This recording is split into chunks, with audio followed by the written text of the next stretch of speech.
রাজবাড়ীর দৌলতদিয়ায় নিয়ন্ত্রণ হারিয়ে পদ্মা নদীতে পড়ে যাওয়া এসবি পরিবহনের বাসটি উদ্ধার করা হয়েছে।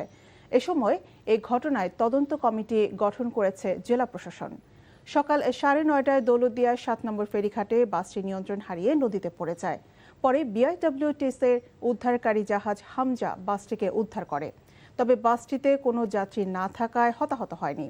চালক ও হেলপারকে আহত অবস্থায় উদ্ধার করা হয়েছে।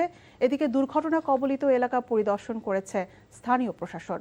পাশাপাশি ফেরিঘাটে পরপর 2বার বাস ডুবির ঘটনার তদন্তে 7 সদস্যের কমিটি গঠন করেছে জেলা প্রশাসন। বাসটি যখন নিয়ন্ত্রণ হারিয়ে পাটাতন ছিঁড়ে নিচে পড়ে যায়, তখন ড্রাইভার এবং হেল্পার তারা কিন্তু বেরিয়ে পড়ে। তারা সামান্য আহত অবস্থায় উদ্ধার হয়ে তারা এখন গোয়ালন্দ সদর হাসপাতালে চিকিৎসাধীন রয়েছে। বাকি বিষয়টা আসলে বাসও উদ্ধার হয়েছে, আমরা নিশ্চিত হয়েছে যে এখানে আর কোনো প্যাসেঞ্জার নাই। তদন্ত কমিটি অবশ্যই গঠন করা হবে। 5 থেকে 7 সদস্য বিশিষ্ট তদন্ত কমিটি আমরা গঠন করে দিব এবং তদন্ত সাপেক্ষে ব্যবস্থা নেওয়া হবে।